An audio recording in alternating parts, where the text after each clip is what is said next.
Welcome! Did you all come into town to attend my wedding? I hope not. You would have been waiting a very long time. My name is Bessie Baxter, and I have been here in this very spot since September 23rd, 1918. I expected that day to be a momentous occasion.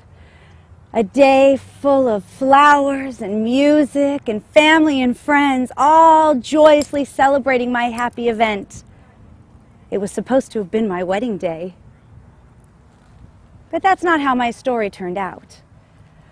I was born in Nebraska in 1888. My parents both died when I was a child, and I was adopted by relatives, Uncle John and Aunt Lucy, who lived in Tingley, Iowa. They were older than the parents of my friends, but took very good care of me, and I loved them very much. I graduated from Tingley High School in 1905. It was a very small graduating class. There were just the 5 of us. I suppose I should tell you that I was deaf. I was an excellent lip reader, and I could speak, but it took a patient and careful listener to understand everything I had to say. I found the use of signs and gestures to be very helpful. In 1911, Uncle John and I came to Long Beach. His health was poor, and the weather out here seemed to be better for him. As a matter of fact, many Iowans decided to make the trek out here to Long Beach. Aunt Lucy decided to stay in Tingley to take care of the property and to be with her family. It was always our hope that Uncle John's health would improve and we would eventually go back to Tingley, Iowa. Now, Long Beach back in 1918 was very different than it is today. It was much smaller, but growing rapidly. In the 3 years between 1915 and 1918,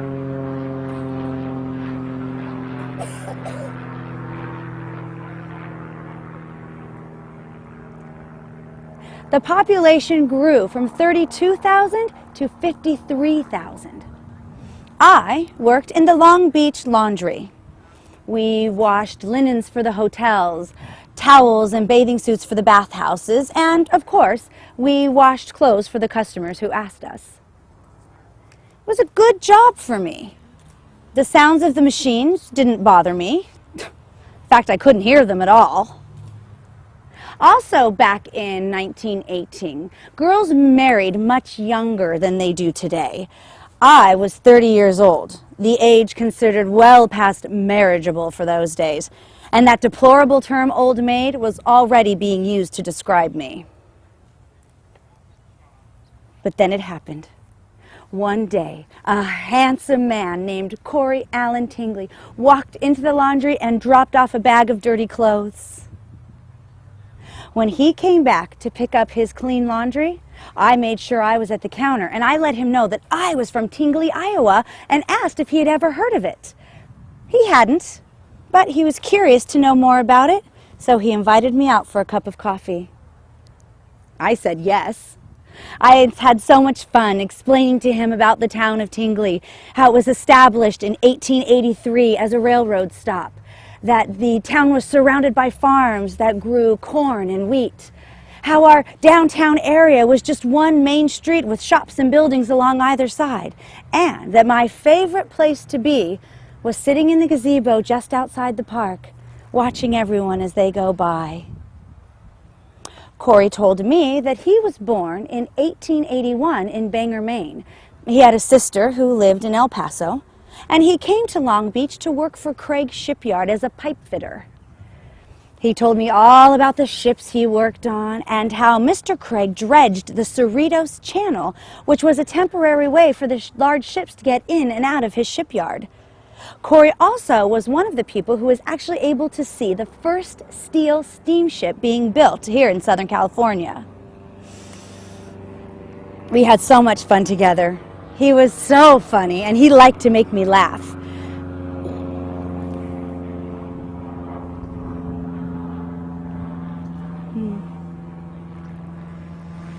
We had a lot of chemistry. What else could explain his willingness to endure the quirky speech patterns and endless gesturing of a deaf person? For fun, we would go out to the pike and go on all of the rides.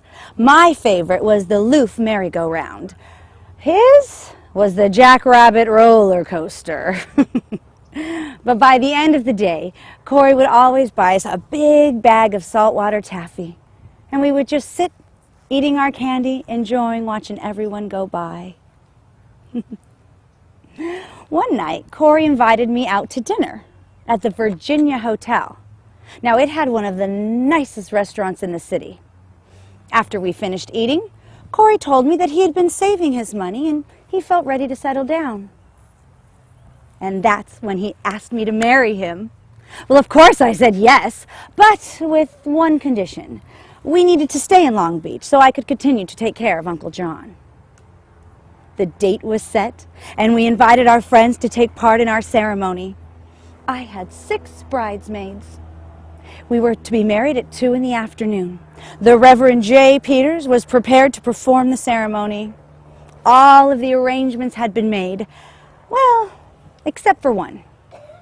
I hadn't found my wedding dress. Uncle John encouraged me to travel out to Los Angeles, where I might find something a little extra special. So, some friends of mine and I hopped onto the trolley and headed out to L.A. And yes, it was there that I found this beautiful ivory wedding dress. Oh, I couldn't wait for Corey to see me walking down the aisle to him in it. We got back on the trolley and headed home to Long Beach. When we stopped at Burnett Street, I gathered up all of my packages. My arms were full, and my mind was on my wedding, now just 3 days away.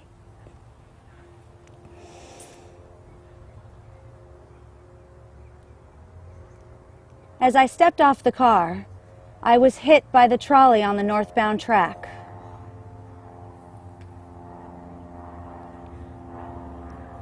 I was taken to Seaside Hospital, where 11 hours later, without ever regaining consciousness, I died.